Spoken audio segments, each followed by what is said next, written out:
Buenas! Hello, baby! Tudo beleza? Vamos para mais uma aula de Geografia Básica, aula 24, Impactos Ambientais, parte 3. Bom, antes de nada, vamos falar um pouco da porra do coronavírus, né? Vocês repararam que o Ronaldinho continua preso, ninguém fala mais nele, a Marielle agora descansou em paz, ninguém mais fala nela, a pirralha sumiu.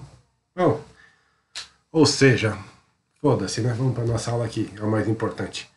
Bom, nessa aula vamos ver mais um pouco da poluição atmosférica do ar e vamos ver também um pouco da água, tá? Do ar a gente já falou sobre alguns detalhes, né? Então vamos ver que ele depende também do aspecto físico do lugar, né? Se o impacto vai ser mais ou menos relevante. O que dificulta, né, a circulação de ar, no caso dos prédios, o CO2 na atmosfera, que a gente já viu, a quantidade de áreas verdes também, e o clima e o tempo, que também influencia na bagaça toda. Então, vamos lá. Depende muito do lugar físico, né, o impacto ambiental, principalmente do ar, na questão atmosférica. Então, o lugar físico, a gente fala relevo, tempo, clima, etc. Então o clima ele vai influenciar muito, a gente já viu isso em aulas anteriores, que fala sobre a atmosfera, né, pressão atmosférica, que lugar mais alto, mais baixo, vai ter uma alteração. E se tem alteração nessa pressão atmosférica, então a porra do vento vai circular de uma forma diferente. Correto com isso? Lembra que a pressão depende se o vento ele está, no caso, frio, né, que as partículas estão junto querendo expandir, e o quente, que é as partículas mais dispersas. Então, normalmente o vento sopra de um lugar frio para um lugar quente, que é o mais comum, a menos que tenha outros fatores que a gente viu em algumas aulas lá atrás. Então, o relevo vai influenciar bastante, né, na temperatura do lugar, né? Lembra, quanto mais alto, mais frio o lugar vai ser, né? Numa altitude de 2.500 metros aí para cima, vai ser uma temperatura mais fria, e a pressão atmosférica também vai ser bem diferente dos lugares mais rente ao mar. Logo, a umidade também, né? Isso vai facilitar ou dificultar a circulação das massas de ar, ou seja, a porra do vento. E lembra que o vento é o que vai ser usado como agente para enviar o CO2 longe, né? Para outros lugares, inclusive vai lá para a casa do cacete. Então vai depender muito, né, de onde se encontra aquele lugar, bairro, cidade, sim, a posição dele em si, a declividade, se ele está numa área de montanha. A gente viu isso quando falamos sobre chuvas orográficas, né? Que aquelas áreas que ficam bem rente à serra, por aí tudo. Tá bom? Orientação, altitude, isso daí tudo. A gente já tinha falado alguma coisa sobre isso, então não vou enrolar muito, tá bom? Sobre áreas urbanas agora, a circulação de vento dentro de áreas urbanas, principalmente quando o lugar é cheio de prédios, edifícios, por exemplo, o caso centro aqui de São Paulo, a circulação de vento é bem diferente também. Vai ajudar a dispersar o CO2 em alguns pontos, e em alguns pontos vai ser pior, né, a circulação de ar. Não sei se vocês já notaram quando você anda pelo centrão velho ali, ou até centro novo, paulista, ou lugar que tem bastante prédio. Você está andando por alguma situação, algum lugar, de repente bate aquela puta ventania, você fala, caralho, tá vendendo pra porra. Aí você atravessou uma quadra, o vento para. Então isso daí é o que acontece, vira um tipo de um labirinto, né? O vento vai por onde está mais fácil de ir. Então se tiver uma barreira de prédio, ele vai parar, vai para outro lugar, se tiver outro vai, então circula o vento por alguns lugares e alguns não. Aqueles que circulam bastante, ótimo. Vai dispersar todos os gases tóxicos que estão ali rente, né? Esses lugares que ventam pouco, ó, se fudem, se fodem. Bom, vamos lá, CO2 na atmosfera a gente já viu, né? Que vai influenciar na inversão térmica, né? Vai influenciar na ilha de calor, e a chuva ácida, a inversão térmica, aquele negócio do vento que sobe e desce na vertical. Então, no caso do inverno, não vai subir tanto, então vai ficar ali, vai ficar uma merda, a temperatura fica ruim. A ilha de calor, a gente já tinha visto, né, que vai lá acabar atraindo ares, né, por ser uma região mais quente. Lembra que a gente falou que o vento sopra do frio para o quente?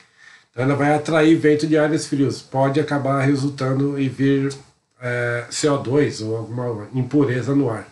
Além da chuva ácida, né, que todo esse CO2 da atmosfera, quando vem a primeira chuva, ela vem para limpar o ar, só que faz uma certa acidez que vai para a Terra. Tá bom? Não vou esticar muito, que a gente já falou sobre isso. Olha a porra da aula lá atrás e se vira. Bom, a ilha de calor a gente já viu, né? Ela oscila conforme o bairro. Então a gente pode ver nesse gráfico aqui, né, que tem uma parte que seria a área da cidade, que vai ser uma área mais quente, e as áreas mais afastadas são os bairros onde tem a temperatura um pouco mais baixa. Também ajuda na circulação de ar. Ou seja, o ar que está nessas regiões mais baixas, eles vão empurrar esse vento mais frio para a região mais quente. Ou seja, quem está morando no centro ou está vivendo no centro se lasca, certo? E por não ter muitas áreas verdes também dentro de uma área urbana, provoca um efeito chamado evapotranspiração. A gente falou sobre isso também em algumas aulas lá atrás, eu nem lembro qual que era o assunto, mas se você pegar a geografia básica desde o primeiro até hoje, você vai entender isso daí. Eu vou dar uma explicaçãozinha rápida só. É, o que faz a chuva, né? Seria a chuva formado de água, lógico, e vai, o sol aquece a terra, puxa essa umidade vai para cima e forma uma nuvem. No caso de uma área que tem mar, rio, é fácil, né? Tem o rio ali, evapora. No caso de não ter tanto rio assim, ou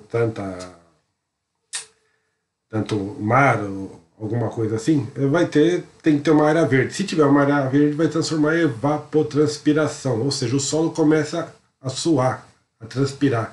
Como a gente transpira? A gente fica no sol muito tempo praticando alguma atividade, a gente começa a suar, o corpo começa a aquecer, começa a suar, sai aquela água toda, e com a natureza é a mesma coisa. Isso acontece, lógico, só em áreas verdes. O concreto não vai suar. Não adianta você pôr a temperatura que for ali, não vai sair líquido suficiente para formar chuva ou água. Então, evapotranspiração. Áreas urbanas vai ter bem pouco, porque tem bem poucas áreas verdes. Tá bom? Só para encerrar isso daqui na área de efeitos do ar, né? Da poluição atmosférica. Assim, até essa parte do clima e tempo, que também vai influenciar muito. No verão, a gente sabe que costuma chover muito. Olha lá atrás de novo, né? Chuva de verão, a gente vê tudo isso daí. Então, verão, por ter muito sol, né? Aquece mais a terra, provoca evapotranspiração, além da chuva normal, né? Que pega a água e faz ela virar nuvem. Essa nuvem chega lá em cima, chega a uma certa altitude, ela vai se resfriar, se condensa, né? Vai virar água e cai em forma de chuva. Então essa chuva ajuda a limpar a atmosfera acaba ficando limpa. Então nas épocas de verão, nós vemos aqui na imagem aqui embaixo, o céu fica mais limpo, porque está chovendo constantemente, chove uma vez por dia, a cada 2 dias, ou seja, chove pra cacete. Então o céu acaba ficando sempre limpo. No inverno é o contrário, né? Tem aquele efeito da inversão térmica além de tudo. Além de não ter a circulação do vento, né, no sentido vertical, né, que seria a inversão térmica, né, não tem esse movimento do ar, né, esse deslocamento do ar, então a poluição atmosférica acaba ficando mais rente ao solo. Pelo fato de não chover muito, só fode mais ainda. Porque se não chove muito, a poluição vai ficar toda ali. Não tem aquele vento, você lembra, né? Então a poluição está ali. O ar fica poluído, lógico, vai ter mais doenças respiratórias também. Então por isso eu volto a afirmar que quando você fica doente no inverno, não é por causa do frio em si, principalmente por causa das doenças respiratórias, né? As bactérias costumam circular também mais. Então para você pegar uma gripe é muito mais fácil. O cara espirrou aqui, a gripe está lá, o vírus está rolando por ali, ele não vai subir, ele vai ficar ali até alguém pegar a porra do vírus, tá bom? Acho que isso liquida um pouco da gente falar do ar agora. Chega de design de ar, vamos falar agora sobre água. Bom, a poluição da água vai depender muito de vários fatores, então tem alguns aí que a gente vai ver a seguir. Processo de ocupação, como é que é feito o abastecimento, né, tratamento de água, o lixo que é jogado no rio, solo impermeabilizado, os indicadores da CETESB, os agentes poluentes, além do lençol freático, que a gente já viu alguma coisa sobre isso. Então vamos lá, água. Primeiro, o processo de ocupação. Se a gente voltar nas aulas de urbanismo, a gente vai ver lá que o processo de ocupação, a cidade começa a ampliar, ela começa a ficar muito grande e ela começa a surgir, invadir lugares que não era para ter invadido. Uma delas seria morros, normalmente tem áreas de mananciais. Em São Paulo tem pouco, mas no Rio de Janeiro tem muitos daí, por ser uma cidade que tem muito morro. Minas também, né? Tem muitos morros em Minas. Não que São Paulo não tenha, mas tem muita gente que acaba invadindo áreas aí que acaba pegando uma área de nascente. Essa área de nascente, lógico, a cidade começa a se expandir, o rio alguém vai chegar e jogar dejetos no rio. Seja o esgoto, seja qualquer coisa assim. Ou seja, vai poluir a água desde a nascente. Gente, todo o rio, toda a porra do rio nasce limpo. Quem fode tudo é o ser humano, nós, a pior raça que existe. Então se a gente pegar o rio Tietê, por exemplo, pô, ele nasce lá na casa do cacete, limpo, aí ele vai se poluindo. Quando ele chega em São Paulo, fodeu, que aqui ele recebe poluição de tudo quanto é jeito, poluição de áreas urbanizadas, de casas, de moradias, de indústria química, é poluição pra cacete, é muita coisa. Tá bom? Então só pra gente entender como é que é o processo do rio. A gente vai ter mais algumas imagens aqui essa imagem de cima aí é o rio Tietê, numa cidade que chama Pirapora do Bom Jesus, se eu não me engano. Ela é considerada Veneza daqui de São Paulo, porque era para ser uma cidade linda, porque ela é em torno do rio Tietê. Porém, em certas épocas, né, começa a aparecer essas espumas aí. Ou seja, gente, olha o tamanho do ônibus numa ponte e olha o tamanho das espumas lá embaixo. Então essa espuma é agente poluente, agente químico que está ali. E vai ficar isso, daí vai. Tem imagens, até eu não cheguei a pegar porque nem dá para ver, que a espuma chega a encobrir o ônibus, sabe? É uma coisa absurda. Ou seja, o rio Tietê fica podre naquela situação. E embaixo temos uma estação em tratamento de água. Então, gente, toda a água ela pode ser reaproveitada. Tá bom? Toda a água pode ser reaproveitada. Porém, é um processo químico chato, passa por uma espécie de carvão, né, que é o carvão mineral, não esse carvão de churrasco que a gente usa, é outra coisa, tá? E tem mais outros processos, outros reagentes químicos que jogam. Então, toda a água a gente pode ser reaproveitada. O problema é assim, dependendo da quantidade que ela tiver suja, o tratamento fica mais caro. Tá bom? Então, o ideal seria não poluir os rios, né? Formar redes de esgotos, que caberia à prefeitura fazer isso daí. Que a gente está aqui já há uma porrada de tempo e você não vê projeto nenhum em torno disso daí, do rio Tietê, que eu falei na última aula, né? Aquele projeto de fazer os canos, né? Os dutos ao entorno do rio Tietê. Esses filha da puta, vai porra nenhuma. Bom, seguindo, lixo jogado nos rios, né, vai causar poluição, e a gente estava vendo no rio Tietê, não só os produtos químicos que formam aquela espuma toda, mas dejetos que a gente joga, garrafa PET, que tem de porrada de garrafa PET por aí. A gente joga sofá, geladeira, sogra, tudo, gente, boneca velha, a gente vai ver também algumas imagens depois. Então tudo isso daí vai acabando por uma área, né, daí a gente chama de curva de rio, que para qualquer tranqueira, e fica essa bosta que vocês estão vendo aí. Outro problema no caso de rio seria o assoreamento, né, dos rios por falta de mata ciliar.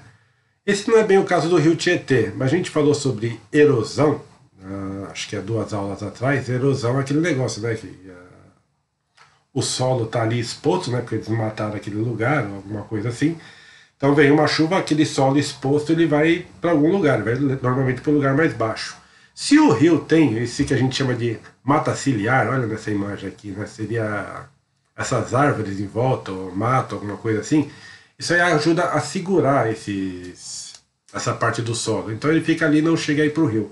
A partir do momento que se tira essa mata ciliar, que é a parte de baixo aqui, tirou a mata ciliar, a erosão vai tudo para lá. Então todo o processo erosivo que aconteceu, todo o solo que ficou por ali, ele acaba deslizando, deslizando e vai para baixo, para o leito do rio. Indo para o leito do rio, vai subir, obviamente, o nível do rio. Subindo o nível do rio, vai provocar uma enchente. Tá bom, gente? Só para a gente ter uma base de como se deve cuidar dos rios. Então não é só não jogar o rio, é não desmatar também a mata ciliar da porra do rio. Sacou? Bom, não sei que são vocês que fazem isso, né? Eu estou só desabafando, tá? Relaxa, gente. Bom, outro problema que acontece muito, principalmente em áreas urbanas, né? Principalmente não só em áreas urbanas, é o problema do solo impermeabilizado. Ou seja, as águas, numa área rural, por exemplo, pode chover pra cacete. O solo vai acabar sugando essa água, né? Ela vai infiltrar e vai lá pro subsolo, vai para algum lençol freático, ou simplesmente fica ali até acontecer a evapotranspiração que a gente falou lá atrás. No caso do solo impermeabilizado, que nós temos aqui em São Paulo, acontece isso, gente. A água não vai. O solo não deixa a água infiltrar. Ela vai escorrer para algum lugar. Aí é que vai dar a merda, né? Vai provocar enchente. Essa água vai ter que ir para algum lugar, gente. A água vai, não tem. E ela vai para lugares mais baixos. Então, normalmente, quando o pessoal mora em áreas baixas, é onde vai ter enchente. Regiões altas não tem esse problema porque a água não sobe, né? Se alguém falar que a água sobe rio, eu bato no meio da cara, né? Vai se foder. A água sempre desce e sempre vai para algum lugar mais baixo e é onde vai dar a porra da enchente, tá bom? Ainda falando sobre água, né? Indicadores da CETESB, né? Que vão indicar se aquela água é boa ou não para o consumo ou para o banho. Então, por exemplo, tem uma análise, né, da cientista, parece até bonitinha, mas não dá para ver a cara dela, informa se há coliformes fecais, ou seja, merda, cocô, bosta, fezes, coisas que saem da bunda.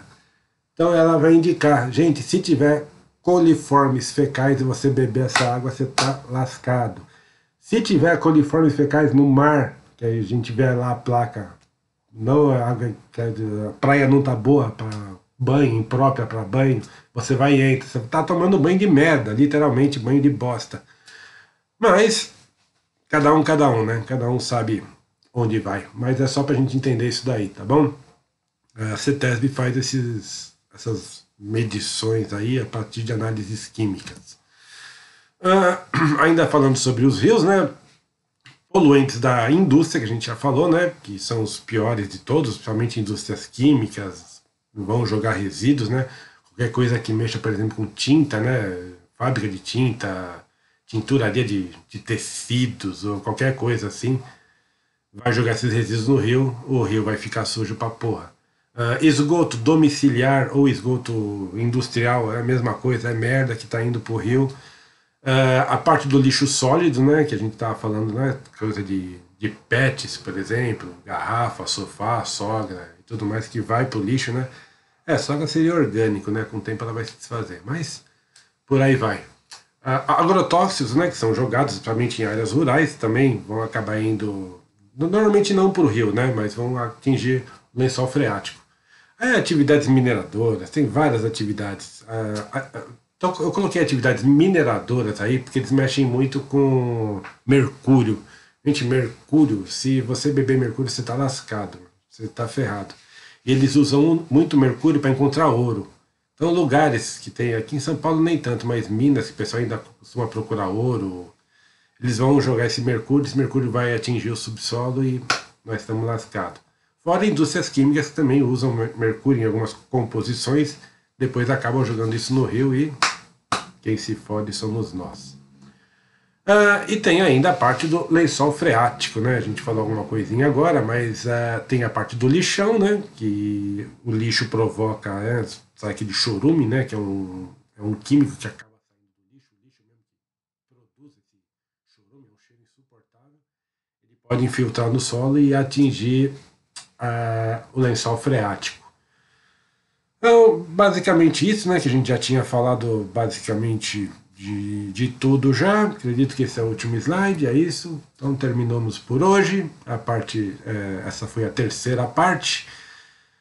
Vamos falar na quarta parte. Eu não ia colocar, mas eu achei importante falar sobre o que acontece com o lixo depois, né? O descarte dos lixos sólidos, principalmente. Então é uma aula bacana, não percam. Assim que possível eu gravo, talvez amanhã, vamos ver ainda. Gente, beijão pra vocês, obrigado por estar no meu canal, obrigado pra todo mundo que tem assistido o canal, obrigado pelo André Neyman que me deu instalou esse software pra mim, que olha que da hora, ó, tem os cantinhos agora, viu? Tudo bonitinho, não é aquela câmera que eu usava do lado aqui não. Então obrigado pra todo mundo aí que tá assinando a bagaça, ajude a divulgar o bagulho e tamo junto aí nessa. Falou, gente! Beijo pra vocês, é nóis!